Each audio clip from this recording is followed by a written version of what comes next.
As novas regras para emissão de certidões de nascimento, casamento e óbito no país já estão valendo. Os cartórios têm até janeiro para se adaptar às mudanças determinadas pelo Conselho Nacional de Justiça. As normas permitem, por exemplo, que os filhos tenham direito a 2 pais ou 2 mães na certidão de nascimento, nos casos de casais homoafetivos, ou ainda que a maternidade e a paternidade socioafetivas sejam reconhecidas direto no cartório, sem necessidade de acionar a justiça. Veja só. Nas fotos de infância do Haroldo, quem aparece com frequência é o Luiz. Ele, que sempre se colocou como pai do menino, é, na verdade, o padrasto. O Luiz entrou na vida do Haroldo quando o jovem tinha 10 anos. O padrasto não foi responsável apenas por criar o rapaz, como também dar a ele uma profissão, a contabilidade.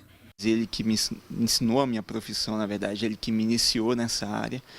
E aí, sempre que eu lembro na parte contábil, eu lembro de tudo, até hoje eu procuro ele por causa da experiência dele, então a minha base realmente foi o Luiz. Mas o Júnior, que aparece nos documentos, não traz qualquer lembrança familiar para o Haroldo.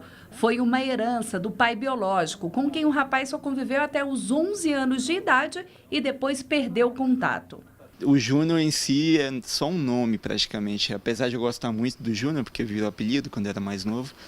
É só um nome, não vem como uma base familiar, na verdade.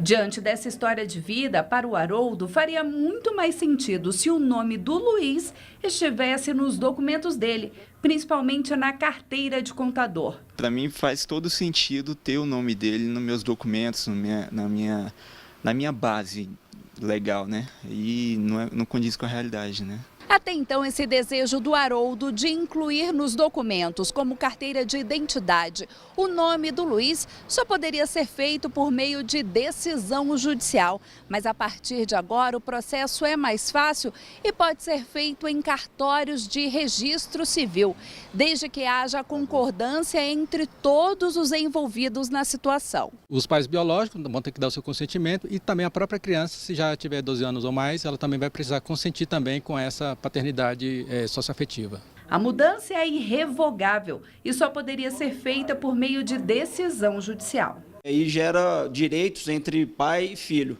né? Como você citou como exemplo, direitos de herança, etc. Então, necessariamente, tem que ser questionado via judicial. Mudanças também nas regras de adoção. Pais adotivos passam a ter os mesmos direitos dos pais biológicos.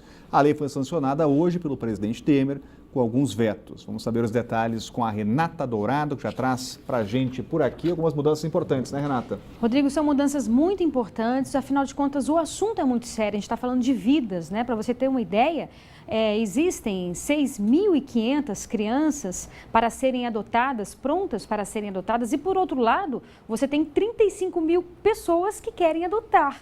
E por que essa conta aparentemente poderia fechar aí um número tão elevado de pessoas que querem adotar, diante do número de pessoas a serem adotadas? Porque os critérios, as prioridades dessas pessoas que querem adotar é bem diferente do que você encontra na realidade. Então você tem crianças aí, a maioria que é criança, que é bebês, crianças brancas, então por isso que essa conta não fecha.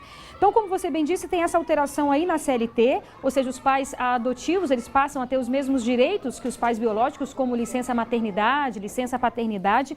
Outras mudanças também são as seguintes: quem quiser adotar irmãos ou grupos de crianças terão a partir de agora prioridade, e também passarão a ter prioridade quem quiser adotar crianças ou adolescentes com deficiências, doenças crônicas ou alguma necessidade específica de saúde. Então a ideia é fazer com que essas crianças sejam adotadas, né? Deem prioridades para que elas sejam adotadas também. A nova lei também reduz de 6 para 3 meses o período máximo em que a Justiça deve reavaliar a situação da criança que estiver em um abrigo ou orfanato ou estiver em acolhimento familiar. O que é esse acolhimento familiar? É quando o voluntário se dispõe a ficar com essa criança até que ela seja adotada ou para que ela volte para a família biológica. Então são mudanças aí que de fato, o governo pretende agilizar esse processo, que a gente sabe que é burocrático, que é lento, mas que espera, dessa forma, agilizar ainda mais esse processo, porque, afinal de contas, essas pessoas, essas crianças, precisam realmente de famílias, de pais, de mães, e, por outro lado, você tem esse número grande de famílias também que querem adotar. Então, a ideia é você agilizar o quanto mais esse processo. Rodrigo. Obrigado, Renato, trazendo informações para desburocratizar essa área tão importante, Cláudio Humberto. Pois é, Rodrigo, e a gente espera que funcione, né? Que, afinal de contas, a nova legislação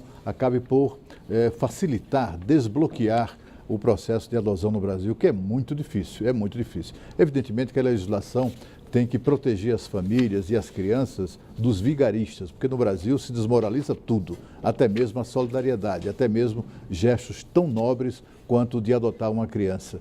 E por isso a legislação tem que ser cuidadosa para impedir que os vigaristas atuem nessa área. Mas isso também não pode servir de pretexto para dificultar, como se dificulta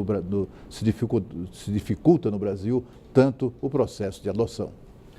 Banco do Brasil e a Caixa antecipam a terceira fase de saques do PIS/PASEP. Homens com mais de 65 anos e mulheres com mais de 62, correntistas dos bancos, já têm acesso ao benefício a partir de hoje.